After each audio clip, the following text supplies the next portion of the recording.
Bismillahirrahmanirrahim. Assalamu alaikum dear students.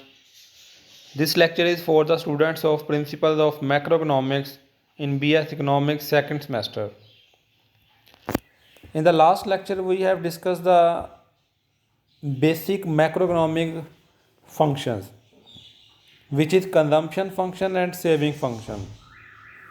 In consumption function we have already discussed average propensity to consume and marginal propensity to consume with the help of examples. And in saving function we have also checked the relationship between saving and income, consumption and income, average propensity to save and marginal propensity to save. Today we will discuss the very next topic, that is non-income determinants of consumption and saving. Further, we will also discuss investment function and changes in the investment demand curve. So, non-income determinants of consumption and saving. Non-income means in the previously discussed lecture we have discussed the relationship between consumption and income, which is known as a consumption function, and the relationship between saving and income. हमने इन दोनों variables को income के साथ relate किया था last lecture में. तो आज हम इनकम के अलावा कुछ और इसके जो डिटर्मिनेंट्स हैं जो इसको अफेक्ट करते हैं वो वेरिएबल्स जो है वो हम डिस्कस करेंगे. One of the non income determinant of consumption and saving is wealth.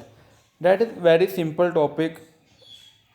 You can also learn from the McConnell, Brew and Flynn book of economics. I will briefly explain these concepts. Wealth, simply wealth अगर ज़्यादा होगी तो आपका consumption level भी ज़्यादा होगा और आप सेविंग कम करेंगे. इन द सेम वे अगर आपके पास वेल्थ कम है तो फिर आप सेविंग ज़्यादा किया करेंगे और कंजम्पशन जो है वो कम करेंगे. तो हमने इनका दोनों के साथ प्लीज़ रिमेंबर डैट हम कंजम्पशन का और सेविंग का आपस में रिलेशन बिल्कुल नहीं देख रहे. कंजम्पशन का और सेविंग का आपस में रिलेशन बिल्कुल नहीं देख रहे, बल्कि हम ये दोनों के डिटर्मिनेंट्स हैं. मतलब वेल्थ डिटर्मिनेंट है तो वेल्थ का कंजम्पशन पे क्या इफेक्ट होगा एंड देन वेल्थ का अगेन सेविंग पे क्या इम्पैक्ट होगा. दोनों पे अलग अलग देख रहे हैं. कंजम्पशन एंड सेविंग को आपस में रिलेट हरगिज़ नहीं कर रहे. वेल्थ अगर ज़्यादा होगी तो आपके कंजम्पशन भी ज़्यादा होगी. वेल्थ अगर कम होगी तो आपकी कंजम्पशन भी कम होगी. ऑन द अदर हैंड अगर हम इसे सेविंग के साथ रिलेट करते हैं तो वेल्थ अगर ज़्यादा होगी तो फिर आपका सेविंग रेट कम होगा, आप कम सेविंग करेंगे. और अगर वेल्थ कम होगी तो फिर आपका सेविंग रेट ज़्यादा होगा. देखें, economics is a social science. Economics deals with the human behaviour. ये सोशल साइंस है, ह्यूमन बिहेवियर से लिंक्ड है. आपको जो फील होता है, आप जो समझते हैं उसके मुताबिक आप उसको एक्सप्लेन कर सकते हैं, उसको डिफेंड कर सकते हैं आप एग्जांपल देके. ये नहीं है कि अदनान साहब ने ऐसा कहा है तो ऐसा ही है, कंजम्पशन पे ऐसा इफेक्ट होगा. नहीं, आप इफ़ यू थिंक कि उसका कंजम्पशन पे जो है वो नेगेटिव नहीं पॉजिटिव इम्पैक्ट होता है, आप उसे जस्टिफाई करें. Hopefully you understand. So the second determinant of non in consumption and saving is borrowing. आप बोरो करते हैं. When there is a borrowing there will be an increase in consumption. If there is less borrowing, there will be less consumption. Boring होती है तो consumption करने के लिए boring होता है. कोई बोरो करता है क्योंकि बोरिंग की कॉस्ट पे करना पड़ती है. आप बोरो करते हैं, आपको उसका इंटरेस्ट रेट पे करना पड़ता है, कोई फ्री में तो नहीं ना देता. आप बोरो करते हैं तो कंज्यूम करेंगे, आपको सेव करने के लिए तो बोरो नहीं करेंगे. बोरिंग इंक्रीज होगी तो उससे कंजम्पशन भी इंक्रीज होगी. बोरिंग डिक्रीज होगी तो उससे कंजम्पशन भी डिक्रीज होगी. ऑन द अदर हैंड इसका सेविंग पे इम्पैक्ट देखते हैं. बोरिंग ज़्यादा होने का मतलब, बोरिंग होती ही तब है जब सेविंग ना हो. जब आपके पास सेविंग मौजूद है तो आप उसको यूटिलाइज करेंगे, आप बोरिंग करेंगे नहीं. तो बोरिंग का मतलब है देर इज़ नो सेविंग और less saving. There is no saving और less saving. So you can say that when there is an increase in borrowing, there will be more consumption. When there is a decrease in borrowing, there will be less consumption. And when there is a borrowing, there will be no saving or less saving. The third determinant of consumption and saving is expectation. Expectation may be about prices, expectation may be about income. दोनों हम discuss कर लेते हैं. Let's say expectations about prices. Prices के बारे में expectation है कि प्राइसेस जो है वो फ्यूचर में राइज हो जाएंगी. प्राइसेस जो है वो फ्यूचर में, रमज़ान आ रहा है, ईद आ रही है, प्राइसेस राइज हो जाएंगी तो आपकी कंजम्पशन जो है वो इंक्रीज हो जाएगी, सेविंग डिक्रीज हो जाएगी. कंजम्पशन इंक्रीज हो जाएगी, सेविंग डिक्रीज हो जाएगी. आपकी कोशिश होगी ज़्यादा कंज्यूम कर लें, आगे प्राइसेस जो है वो इंक्रीज हो जानी है. In the same way let's say there is an expectation about price level to fall. Expectation है कि प्राइस लेवल जो है वो अगले 1-2 माह में जो है वो फॉल हो जाएगा, तो आपकी कंजम्पशन जो है वो डिक्रीज हो जाएगी, सेविंग इंक्रीज हो जाएगी. कंजम्पशन क्यों डिक्रीज हो जाएगी? आप ये सोचेंगे कि हम जो है वो 2-3 माह में प्राइसेस जो है वो फॉल हो जाएगी, हम तब परचेज कर लेंगे goods and services. So if you expect price level to fall in the future days, price level to fall in the future days, then consumption will fall and saving will rise. Let's take an example for the expectation about income. आपकी income के बारे में expectation है कि future में rise हो जाएगी, 2 माह बाद आपको इंक्रीमेंट लग जाना, इंक्रीज हो जानी है, तो आपका कंजम्पशन लेवल इंक्रीज कर जाएगा. आपको पता है ना कंजम्पशन लेवल और सेविंग फॉल हो जाएगी. आपको पता है कि 2 माह बाद इंक्रीज करनी है, आपका कंजम्पशन लेवल अभी इंक्रीज कर जाएगा, सेविंग फॉल हो जाएगी. So income, positive expectation about income. So income के बारे में अगर एक्सपेक्टेशन है तो कंजम्पशन बढ़ जाएगी और सेविंग फॉल. अब इसके बारे में बहुत सारे लोगों के व्यूज़ हो सकते हैं कि नहीं जी मुझे एक्सपेक्टेशन है कि इनकम मेरी इंक्रीज हो रही है तो मैं तो सेविंग इंक्रीज कर दूंगा. So it may be very, you can justify it. देखिए मैंने स्टार्ट में कहा है economics is a social science, it linked with the human behaviour, और ह्यूमन बिहेवियर सबके डिफरेंट होते हैं. आप अपने बिहेवियर के मुताबिक रिस्पॉन्ड करते हैं. तो मैं जो मतलब एक्सप्लेन कर रहा हूँ, एक जनरल कंसेप्ट एक्सप्लेन कर रहा हूँ, तो आपका कंसेप्ट इससे डिफर हो सकता है. You may explain this with the help of example. So, if you expect your income will fall in the future, your income will fall in the future days, then your consumption will fall and you will start to increase saving. आप saving increase करना शुरू कर देंगे, consumption कम करेंगे, क्योंकि आपको पता है कि फ्यूचर में आपकी इनकम फॉल होने वाली है. The next determinant is real interest rate. Real interest rate. If real interest rate rises, then your consumption will fall and saving will rise. अगर आपको ज़्यादा इंटरेस्ट रेट ऑफर हो रहा है, आपकी कोशिश होगी पैसे बैंक में ही पड़े रहे, मैं कम से कम खर्च करूं. अगर आपको ज़्यादा इंटरेस्ट रेट ऑफर हो रहा है तो आपकी कोशिश होगी पैसे बैंक में पड़े रहें, उस पर इंटरेस्ट मिलता रहे, मैं कम से कम खर्च करूं. तो your consumption will fall and your saving will rise. On the other hand, if real interest rate falls, your consumption will rise and saving will fall. अगर इंटरेस्ट रेट फॉल कर जाता है, कम इंटरेस्ट रेट ऑफर हो रहा है, तो आप कहेंगे क्या बार बार बैंक के चक्कर लगवाने, एक ही दफ़ा जाके आप सारी पैसे निकलवा लें, सैलरी सारी निकलवा लाएंगे. और अगर आपको उस पर इंटरेस्ट रेट ज़्यादा ऑफर हो रहा था तो आपने फिर थोड़े थोड़े जितने पैसे चाहिए उतने निकलवाने थे, कंजम्पशन कम होनी थी, सेविंग की ज़्यादा कोशिश करनी थी. और अगर इंटरेस्ट रेट फॉल है, कम है, तो फिर आपकी कंजम्पशन इंक्रीज होगी, जबकि सेविंग जो है वो कम होगी. So these are the determinants which cause change in saving and consumption, and in the same way which cause shift in the saving and consumption curve which we have derived in the last lecture.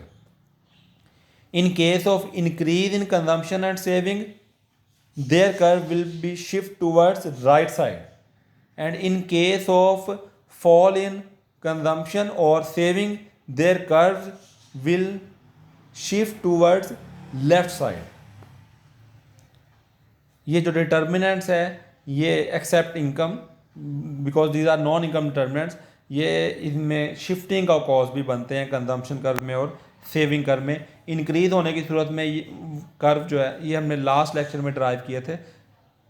Increase होने की सूरत में ये curve right side पे shift हो जाएंगे और decrease होने की सूरत में ये कर्व लेफ्ट साइड पे शिफ्ट हो जाएंगे। The third major macroeconomic relationship is investment and interest rate. This is a third function which we are going to study. First one is consumption function, relationship between consumption and income, that we have studied in the last lecture. Second one is saving and income, which is known as a saving function, and this is a third main function which is known as a investment function. The relationship between investment and interest rate is called investment function. Here I stands for investment and R stands for interest rate. F means function. Investment is a function of interest rate. R is a interest rate is a independent variable, while investment is a dependent variable which depends upon interest rate. Investment क्या होती है? Investment basically expenditure on new plants, capital equipments, machinery, inventories and so on. आप कुछ भी goods and services purchase करते हैं in order to earn more income. Basically this is a spending of income in order to earn more income. This is investment. ये आपकी income का वो part है जो मज़ीद इनकम अर्न करने के लिए जो है वो स्पेंड किया जाए। आपकी इनकम का वो पार्ट है जो मज़ीद इनकम अर्न करने के लिए स्पेंड किया जाए, that is investment. Investment decision depends upon two main variables. बहुत सारे डिटर्मिनेंट्स हैं जो हम इसमें स्टडी करेंगे इन्वेस्टमेंट के, लेकिन दो मेन डिटर्मिनेंट हैं इसके। First one is marginal benefits and second one is marginal cost. दो चीज़ें देखते हैं ना हम कि इस इन्वेस्टमेंट करने के लिए खर्चा कितना आएगा और दूसरा है इससे प्रॉफिट क्या होगा। Marginal cost is interest rate, cost of holding money. Interest rate क्या है? Cost of holding money. आप जो पैसे बोरो कर रहे हैं, अगर बोरो नहीं भी कर रहे हैं, आपके पास भी जो है आपने बैंक में रखवाने थे तो उस पर पैसे इंटरेस्ट रेट मिलना था आपको, अब आप खुद उसको इन्वेस्ट कर रहे हैं तो जो उसका इंटरेस्ट रेट बनता है वो उसकी कॉस्ट है। So interest rate is the cost of boring money, ये देखेंगे आप। और दूसरा देखेंगे आप expected rate of return, means expected rate of profit. Profit भी तो नज़र आएगा फिर ही इन्वेस्टमेंट करेंगे। तो ये दो मेन डिटर्मिनेंट है इसके इन्वेस्टमेंट डिसीजन के, दो मेन डिटर्मिनेंट है। दोबारा एक्सप्लेन करता हूँ। First one is marginal benefit. Marginal benefit क्या है? एक्सपेक्टेड रेट ऑफ रिटर्न, या आप कह लें एक्सपेक्टेड रेट ऑफ प्रॉफिट। आपको क्या फ्यूचर में नजर आ रहा है, प्रॉफिट कितना मिलेगा किसी चीज़ पे आप इन्वेस्टमेंट कर रहे हैं, तो ये आपका इन्वेस्टमेंट जो डिसीजन है वो इससे मुतासर होगा। पहला एक। दूसरा वेरिएबल है कि आप इन्वेस्टमेंट करने जा रहे हैं, उसके लिए आपको कॉस्ट कितनी बियर करना पड़ रही है। Marginal cost which is measured by interest rate. Interest rate is cost of holding money. Interest rate क्या है? Cost of holding money, cost of boring money, एक ही बात है। जो आप मनी बोरो कर रहे हैं उसकी कॉस्ट। तो इन दो चीज़ों से आपका इन्वेस्टमेंट डिसीजन जो है वो अफेक्ट करता है। So investment demand curve is derived with the help of interest rate and investment. Investment demand curve is derived with the help of interest rate and investment. आप इंटरेस्ट रेट जो कि independent variable है वहाँ पे आप expected rate of return को भी रख सकते हैं। दोनों के साथ इसका नेगेटिव रिलेशनशिप है। इन्वेस्टमेंट का negative, investment is negatively related with the interest rate and expected rate of return.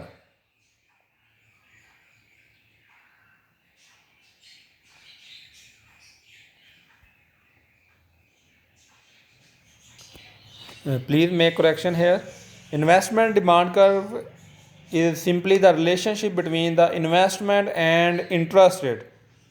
आप जो इन्वेस्टमेंट डिमांड कर्व ड्राइव आपके सामने किया गया है, ये दो वेरिएबल्स के दरमियान रिलेशनशिप को ज़ाहिर कर रहा है. First one is interest rate which is on the Y axis, and second one is investment which is on the X axis. Usually हम इंडिपेंडेंट वेरिएबल को वाई एक्सिस पे लेते हैं और डिपेंडेंट वेरिएबल को हम एक्स एक्सिस पे लेते हैं. सो investment demand curve is negatively sloped. Investment demand curve is negatively sloped. Basically, there is a negative relationship between interest rate and investment.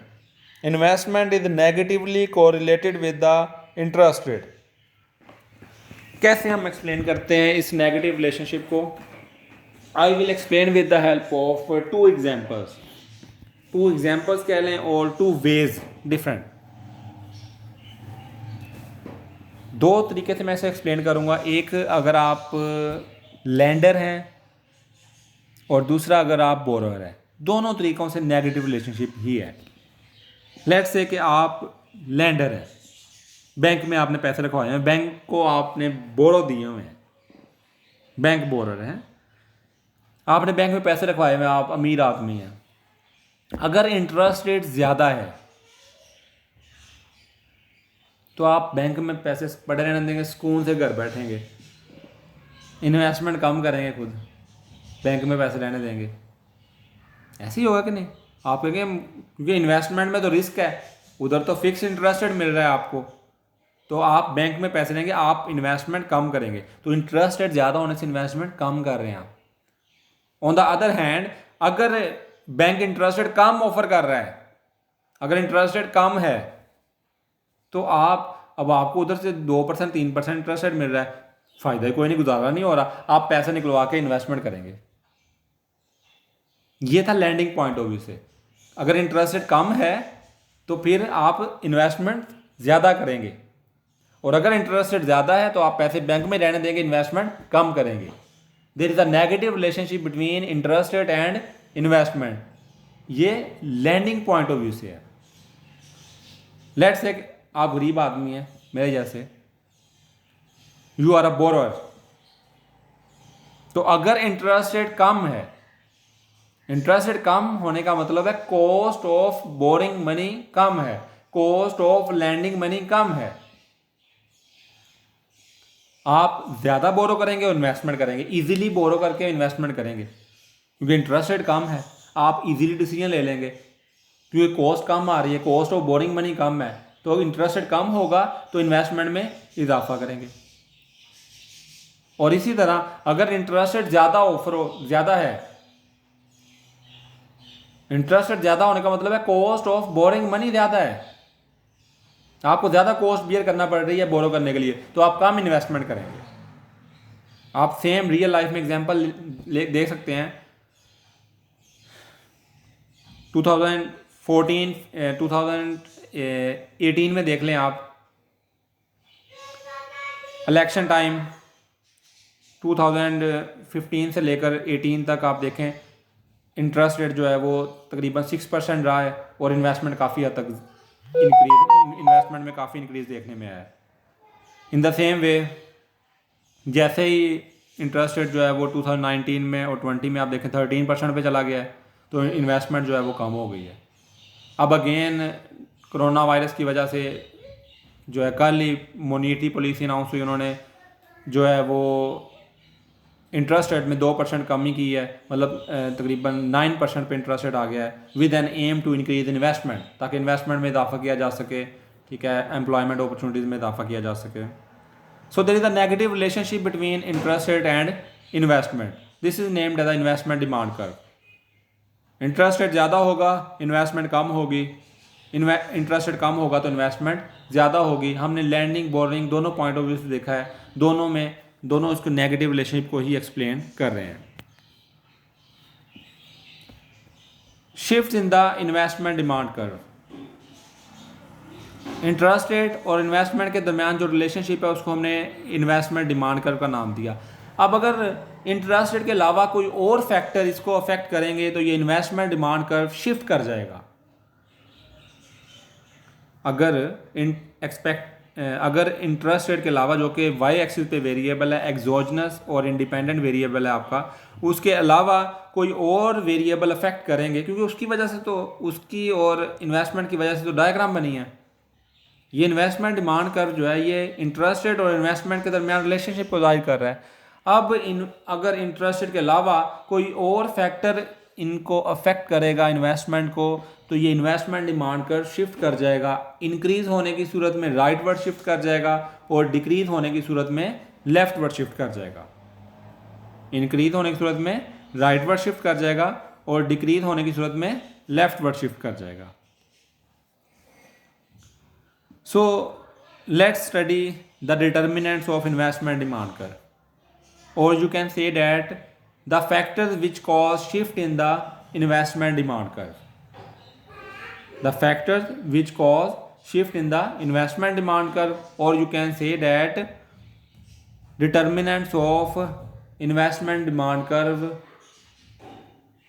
First one is acquisition, maintenance and operating cost. Acquisition, maintenance and operating cost. If these types of cost increases, अगर इस तरह की cost में इजाफा होता है, there will be low expected return. देखिए expected return क्या है, एक्सपेक्टेड प्रॉफिट, और प्रॉफिट का फार्मूला है रेवेन्यू माइनस कॉस्ट। देखिए एक्सपेक्टेड रिटर्न क्या है, प्रॉफिट, और प्रॉफिट का फार्मूला है revenue minus cost, revenue minus cost. और अगर आपकी कॉस्ट बढ़ गई है, ये कॉस्ट है ना, ये तीनों कॉस्ट लिखी हुई है, अगर आपकी these types of cost increases, then your profit will be smaller. Low expected rate of return, जब low expected rate of return होगा तो investment demand curve will shift to the left side. Investment demand curve will shift to the left side. In the same way, when these types of cost decreases,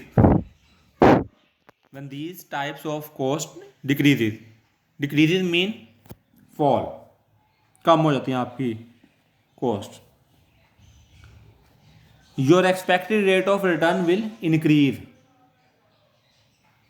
and your investment demand curve will shift to the right side. For example, electricity price जो है वो कम हो जाती है, या petroleum price जो है वो कम हो जाती है, आपकी कॉस्ट ऑफ प्रोडक्शन कम हो जाएगी। जब आपकी कॉस्ट ऑफ प्रोडक्शन कम हो जाएगी, आपका प्रॉफिट, एक्सपेक्टेड प्रॉफिट इंक्रीज कर जाएगा। एक्सपेक्टेड प्रॉफिट इंक्रीज करने से आपके इन्वेस्टमेंट में इजाफा हो जाएगा। Investment demand curve will shift to the right side. देखिए पेट्रोलियम प्राइस कम हो जाती है, इलेक्ट्रिसिटी प्राइस कम हो जाती है, आपकी कॉस्ट ऑफ प्रोडक्शन कम हो जाएगी। कॉस्ट ऑफ प्रोडक्शन कम होने से expected rate of return increase हो जाएगा, जिससे इन्वेस्टमेंट में इजाफा हो जाएगा। Investment demand curve will shift to the rightward and vice versa is also true. Another determinant of investment demand curve is business taxes. High business taxes mean high cost, क्योंकि taxes पे कहाँ से करने हैं, आप ये कॉस्ट में जाने हैं। टैक्सेस जो है वो एक कंपनी ने, फर्म ने, इंडस्ट्री ने कहाँ से पे करने हैं, वो कॉस्ट में शामिल होंगे ना। High business taxes means high cost. जब कॉस्ट ज़्यादा होगी तो low expected rate of return, investment demand curve will shift to the left side. In the same way, if there is a low business taxes, it means low cost, high expected returns, so investment demand curve will shift to the right side. You can take example Gwadar port. Gwadar port को tax free zone बनाया गया। क्यों tax free zone इसलिए बनाया गया ताकि लोगों की कॉस्ट कम आए, कंपनीज को कॉस्ट कम नजर आए, ठीक है, एक्सपेक्टेड रिटर्न ज़्यादा नजर आए और वो वहाँ पे ज़्यादा इन्वेस्टमेंट करें।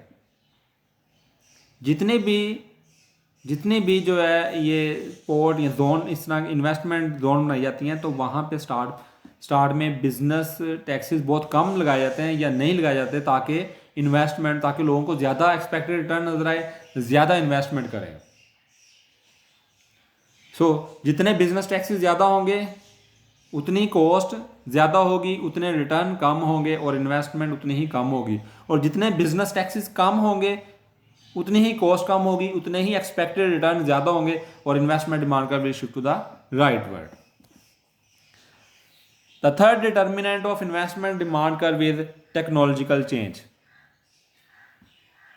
जितनी टेक्नोलॉजिकल इंप्रूवमेंट आएगी, जितनी आप एडवांस टेक्नोलॉजी यूज़ करेंगे, उतनी per unit cost of production जो है वो डिक्लाइन कर जाएगी। जितनी आप अपडेटेड टेक्नोलॉजी, जितनी आप एडवांस टेक्नोलॉजी, और टेक्नोलॉजी होती क्या है? Technology means advance but cheap, advance भी हो और चीप भी हो, सस्ती भी हो। तो जितनी आप एडवांस टेक्नोलॉजी यूज़ करेंगे, अपडेटेड टेक्नोलॉजी यूज़ करेंगे, उतनी कॉस्ट ऑफ प्रोडक्शन कम होगी। जितनी कॉस्ट ऑफ प्रोडक्शन कम होगी उतने एक्सपेक्टेड रेट ऑफ रिटर्न ज़्यादा होंगे। So investment demand curve will shift to the rightward. On the other hand, जितनी आप आउटडेटेड टेक्नोलॉजी यूज़ करेंगे, जितनी आप बैकवर्ड टेक्नोलॉजी यूज़ करेंगे, उतनी कॉस्ट ऑफ प्रोडक्शन ज़्यादा होगी, उतने रेट ऑफ रिटर्न जो है वो कम हो गए। Investment demand curve will shift to the left side. For example, आप एग्रीकल्चर सेक्टर को ही देख लें। अगर आप उसमें आउटडेटेड टेक्नोलॉजी यूज़ करते हैं, आप वही पुराना काश्तकारी का निज़ाम जो है वो लोगों की मदद से, लेबर की मदद से, एनिमल्स की मदद से काश्तकारी जो है वो कर रहे हैं एग्रीकल्चर सेक्टर में, आउटडेटेड टेक्नोलॉजी, तो कॉस्ट ऑफ प्रोडक्शन तो बहुत ज़्यादा आएगी, आपको प्रॉफिट भी कम होगा। इन द सेम वे अगर तो इन्वेस्टमेंट कम हो जाएगी। इसी तरह अगर इस सेक्टर में हम आउटडेटेड टेक्नोलॉजी, मशीनरी का यूज़ करें, ट्रैक्टर यूज़ करें, हार्वेस्टर यूज़ करें, फर्टिलाइज़र यूज़ करें, टेक्नोलॉजी यूज़ करें, तो क्या होगा?